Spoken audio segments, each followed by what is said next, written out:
여러분 자기주도 학습이라는 말 많이 들어보셨죠? 교육학에서도 아주 중요하게 생각하는 학습의 방법입니다. 그런데 자기주도 학습이 일어나려면 학습자에게 그럴 만한 질문, 어떤 상황이 주어져야 합니다. 학생들이 의문을 품고 생각도 해보고 자료도 찾아보고 논쟁도 해보고 그럴 만한 질문과 상황이 제시되는 게 핵심인 거죠.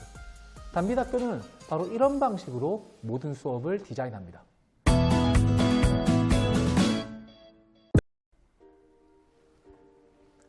안녕하세요. 단비학교 공동대표교사 설동준입니다. 앞에 두 영상에서 단비학교의 교육 철학이 무엇인지, 그런 교육 철학을 실현하기 위해서 단비학교에서는 무엇을 배우는지에 대해서 말씀드렸습니다. 이번 영상에서는 그럼 어떻게 배우는지, 단비학교의 교육 방법에 대해서 말씀을 드려보겠습니다. 크게 두 가지 측면에서 단비학교의 교육 방법의 특징을 말씀을 드릴 건데요. 우선 사진을 몇 장 보시겠습니다. 자, 이 사진은 단비학교가 인천 제물포에 소재하고 있을 때 초등학교 5학년, 6학년 학생들과 함께 만들었던 아지트입니다. 대략 반년 정도 함께 만들었었습니다. 처음에는 스티로폼으로 각자 만들고 싶은 아지트의 미니어처를 20분의 1 사이즈로 만들었습니다. 그러면서 공간의 배치, 모양 이런 것들에 대한 감각을 익히고 축적이나 비례에 대한 개념들도 배웠었습니다. 다음으로 PVC 파이프로 실제로 만든 아지트 사이즈와 비슷한 일종의 모델하우스 같은 걸 만들었습니다. 이 과정에서 건축물의 구조와 균형, 힘의 분산 등에 대해서 배웠습니다. 마지막으로 본격적으로 목재를 재단하고 연결하고 하면서 아지트를 만들었는데요. 앞에 두 과정에서도 마찬가지이지만 이 과정에서는 특히 협동과 분업, 의사결정 등등을 수없이 경험하면서 배웠습니다. 제가 이전 영상에서 단비학교의 프로젝트 수업을 소개하면서 주제 중심의 수업이라고 했던 적이 있는데 혹시 기억하시는 분 있으십니까? 만약 기억하고 있으시면 훌륭하십니다. 방금 제가 설명한 아지트 만들기가 대표적인 주제 중심 수업의 예시입니다. 이건 대안학교 외에 일반 공교육 학교에서도 조금씩은 시도하고 있는 것들입니다. 흔히 주제 중심 통합 교과라고 부릅니다. 쉽게 말해서 국어, 수학, 과학 같은 지식을 교과목별로 이렇게 나누어서 배우는 게 아니라 특정한 주제, 저희 학교 같은 경우에는 아지트 만들기가 되겠죠. 그런 특정한 주제 안에서 통합적으로 배운다라는 겁니다. 그럼 이런 주제 중심의 통합학습은 왜 하는 걸까요? 사실 이유는 간단합니다. 우리가 학습을 하는 이유는 현실에서 살아가기 위해서죠. 그런데 현실은 국어, 수학, 과학 이렇게 나눠져 있지 않습니다. 자, 부모님들이 직접 일하고 계신 혹은 생활하고 계신 그런 현장을 한번 생각해 보세요. 컴퓨터도 써야 하고요. 자료도 찾아야 하고요. 다른 사람들과 소통하고 조율도 해야 하고요. 글도 써야 하고 이미지 편집도 해야 합니다.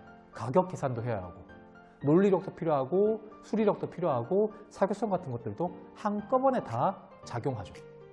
그런데 학습은 과목별로 이렇게 따로 하다 보니까 실제 현실에서 배운 걸 이렇게 탁 써먹는 이런 통합해서 잘 종합해서 써먹는 그런 사람도 있긴 하지만 그렇지 않은 사람도 많이 있습니다.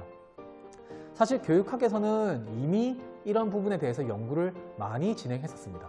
이걸 전문적으로는 전이 이슈라고 합니다. 트랜스퍼라고 하는데요. 교실에서 배운 걸 현실에 적용하는 것, 이걸 전이라고 하는데요. 이 전이가 생각보다 어렵습니다.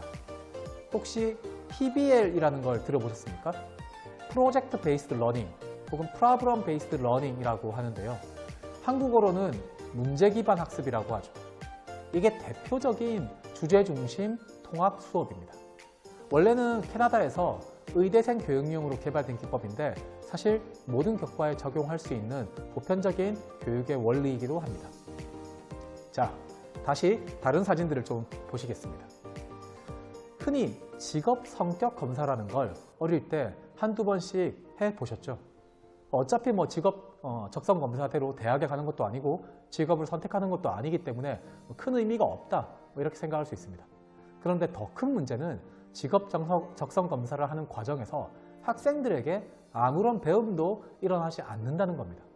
그래서 저희는 직업이라는 것의 성격을 학생들과 함께 생각해보는 시간을 가졌습니다.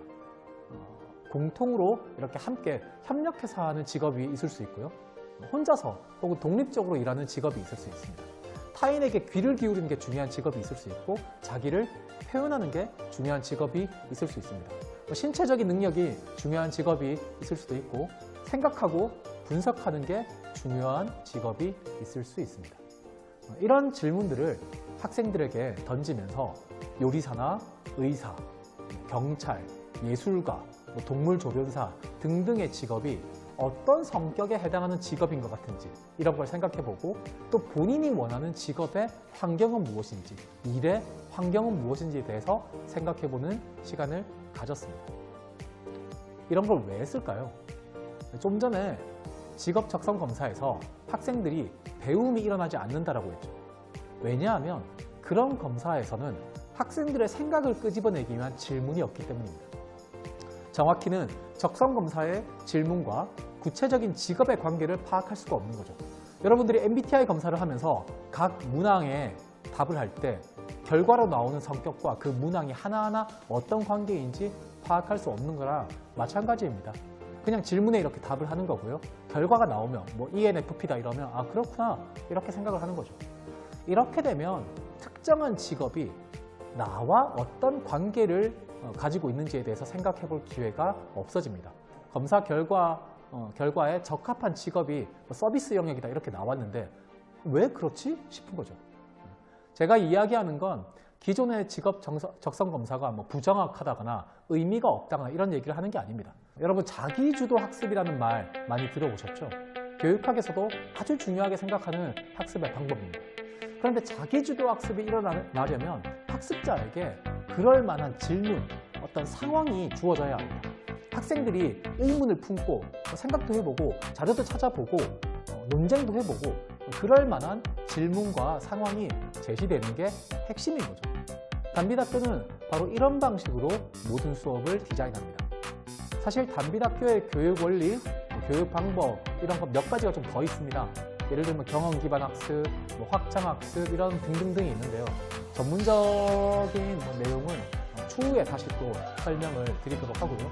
이번 영상에서는 그런 교육 방법들 중에서 단비닥교가 가장 중요하게 생각하는 주제 중심 통합 교육 그리고 질문과 동기에 기반한 자기주도 학습에 대해서만 말씀을 드렸습니다. 다음번에는 또 다른 교육과 학습에 대한 주제로 찾아오겠습니다. 감사합니다.